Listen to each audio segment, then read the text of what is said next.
for us all in Nigeria, we have to start to change the narrative. We have to get people who are qualified for the position they are seeking. There's no point asking a carpenter to do the job of a bricklayer. No matter how good the carpenter is, he will not be able to do the job of the worst carpenter. And in our politics currently, you will see people in positions that they are totally unqualified for. You will have a minister, who, is totally unqualified to do the job that they are supposed to do, as intelligent and as knowledgeable or experienced as the person may be, but not in that field. So I think it's important. And this is why I'm also offering myself to serve in the House of Assembly. I didn't aspire to be in any other position because I believe I'm qualified, I'm experienced to discharge the duties of a legislator in the House of Assembly properly, effectively, adequately. And I have the capacity and the capability to do that. So why should I stay at home complaining that Nigeria is not moving forward and I'm not ready to offer myself to serve the people? As I said, I have a career. I've been in legal practice for many years. I earn a living. So this is not about going anywhere to try and make money, or enrich myself, or build a new house, buy a new car, all the things that we see when people are engaged in politics and we never care about the people. This for me is about care, it's about love, it's about patriotism, it's about wanting to give my people the best that I can give. So, I think this point is very important when we are choosing those that we wish to represent us. We must scrutinize their background. We must, understand where they are coming from. Like I said, I offer myself for scrutiny. My family background, again, speaks volumes without trying to sound arrogant. But the truth is that, we have to tell the truth about ourselves. We have to look at where we are coming from. The people deserve to know who the person they are going to vote is. They need to know about their family. Where do they come from? I come from a family with a long history of philanthropy. We have, my family is well known for community service, for brotherliness, for embarking on projects that have never been engaged with politics.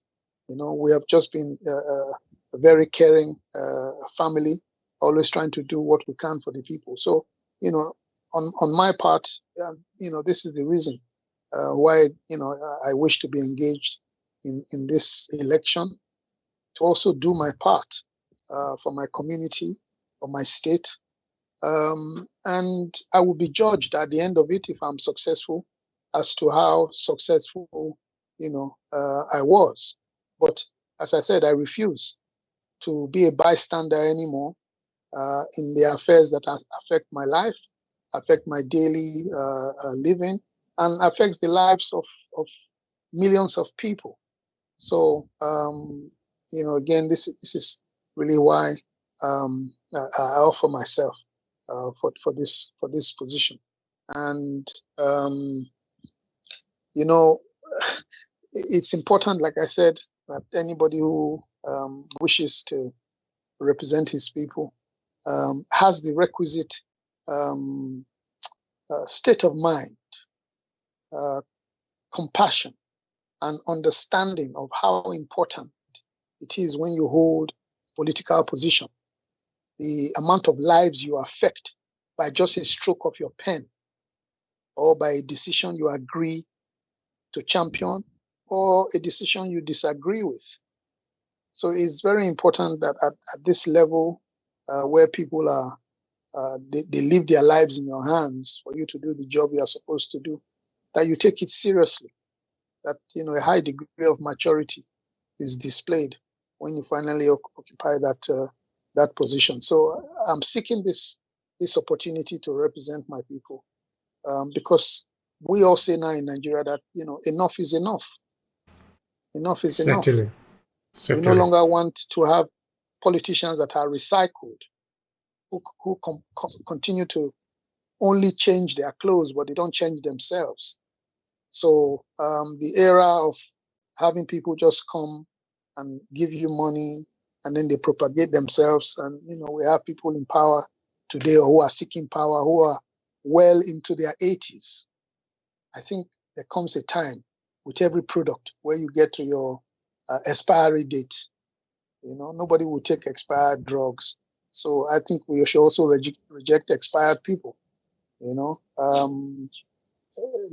the Bible says, everything has its time and its season. A time for this and a time for that. So I think Nigeria has got to a time now where we are looking now and say, look, we want the best people, not necessarily the richest people, not the most connected people, but the people who can most effectively do the job that is expected of them. Thank you so much for that. You say also another thing that I would like to hit on, which is the track record, because it is very important. You see, it is true that oftentimes we like to blame the politician. Really, they need to be blamed for their error, for their action and inaction in what is affecting the country, the collective existence that we have as a people. Because if we have leaders that have focus, that have a vision, that know where the country is going, they should do everything necessary to make sure it happens. A good example would be the ASO strike now that have been for months. If this administration care about the destination of this country, they should have done everything necessary to make sure that our students are in school. You cannot look for excuses. You cannot look for justification. You are a leader, you must lead. If you are not qualified to lead, don't come. Leadership is not a favor. You are there to serve the people. If you can leave students at home for 7 months, I don't know what kind of leadership that should be, what kind of future we are telling the world that we are preparing for. That is on one side. The second side is that the people need to know that they have a responsibility to check who are coming to represent them. Because these people are not coming from Saudi Arabia or from Britain or from United States. They are still our brothers and sisters. We breathe the same air. We live in the same place. We use the same broken road. The infrastructure is dilapidated. It's dilapidated for everybody. Even the rich men too. How does it affect them? If you are a very wealthy person, you go and buy a new Toyota car today. You are not going to ride it inside your compound. You are going to ride it in the same broken road. Which means the car is going to break down very soon. Well, for what use it is. Exactly. So if you build good road, you are not building it for the poor man. You are building it for both the rich and the poor. So I think in that sense, the ordinary Nigerian should look at the track record of the people that are coming to check them, they're coming to represent, they are proposing that I want to be your representative. I think it is very important. Because if we look at the people that are coming out just now to represent Nigeria, talking of maybe from the seat of presidency, we see to want to ask ourselves, can we learn anything from history? Can we sincerely say that we have learned anything from history? Because if we do, we should be seeking different results. Exactly. Or maybe we should be asking different questions. I agree with you. All right. Yes. I want you to say something about the political party under which you are running, the Labour Party. Tell us something about it. Yeah. Yes. I will marry together all you have said in the last few minutes. My father always used to say to me that there's nothing better than a good name. And I totally agree with him that reputation is everything. The party that I am aspiring under now is the Labour Party.